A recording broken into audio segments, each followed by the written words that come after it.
Bonjour tout le monde. Aujourd'hui, un peu d'algèbre nous venant d'un sujet d'AMC 12 2024. Combien de restes différents peuvent résulter lorsque la puissance 100 d'un entier est divisée par 125? Alors vous allez voir, le résultat est assez surprenant, parce qu'au départ, pour un entier, le reste peut aller de 0 à 124. Et là, étant donné qu'on a une puissance 100, eh bien le nombre va être nettement plus restreint. Et pour commencer, on ne va pas se lancer dans l'étude modulo 125 directement. On va s'intéresser à n, un entier, et regarder ce que ça peut donner modulo 5.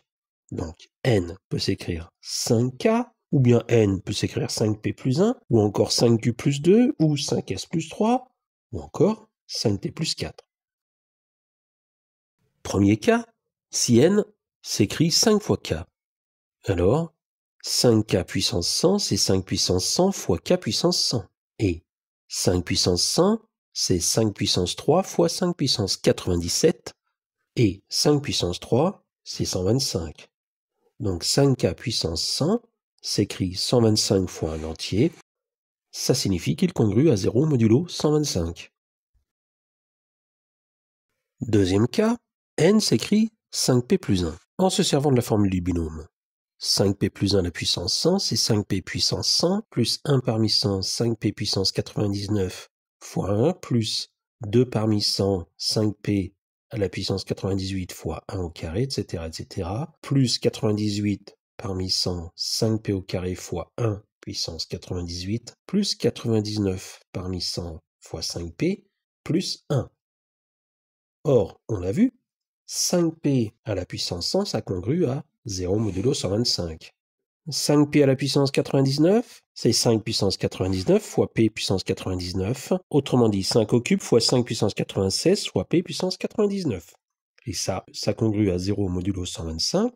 Idem pour 5p à la puissance 98, qui peut s'écrire 5 au cube fois 5 puissance 95 fois p puissance 98.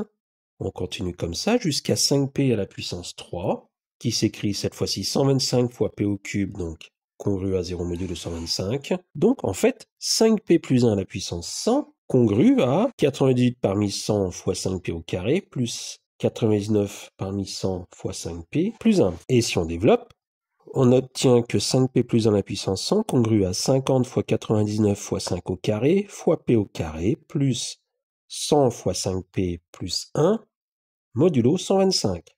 Et 50 fois 99 fois 5 au carré fois p au carré, c'est 990 fois 5 au cube fois p au carré. Tout ceci congrue à 0 modulo 125. Et 100 fois 5p plus 1 est égal à 4 fois 25 fois 5p plus 1. 25 fois 5, 125. Donc, 100 fois 5p plus 1 congrue à 125 fois 4p plus 1, qui congrue à 1 modulo 125. Finalement, 5p plus 1 puissance 100 congrue à 1 modulo 125. Quant à n est égal à 5q plus 2, grâce à la formule du binôme, on se rend compte que, eh bien, excepté 2 puissance 100, tout congrue à 0 modulo 125. Donc 5q plus 2 puissance 100 congrue à 2 puissance 100 modulo 125. Or, 2 puissance 100, c'est 4 puissance 50. Autrement dit, 5 moins 1 puissance 50. Pareil, on développe avec la formule du binôme, excepté les trois derniers termes, tout congrue à 0 modulo 125. Et si on s'attarde un petit peu sur 48 parmi 50 fois 5 au carré, c'est 25 fois 49 fois 5 au carré, pareil, congrue à 0 modulo 125. Et enfin, 49 parmi 50 fois 5, qui vaut 250, ça congrue encore à 0 modulo 125. Finalement, eh bien, 5q plus 2 puissance 100 congrue à 1 modulo 125. Quatrième cas, n est égal à 5s plus 3. 5s plus 3, c'est 5s plus 5 moins 2.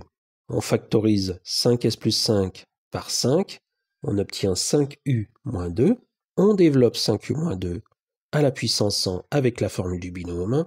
On obtient encore une fois que la puissance recherchée congrue à 2 puissance 100, et 2 puissance 100 étant congruente à 1 modulo 125, 5s plus 3 puissance 100 congru à 1 modulo 125.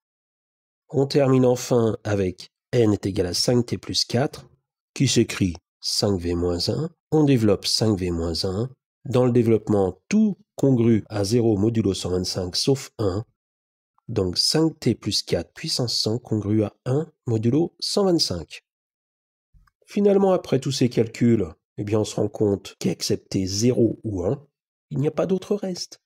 Conclusion, deux restes différents peuvent résulter de la division de n puissance 100 par 125, et ceci avec n'importe quel n entier positif.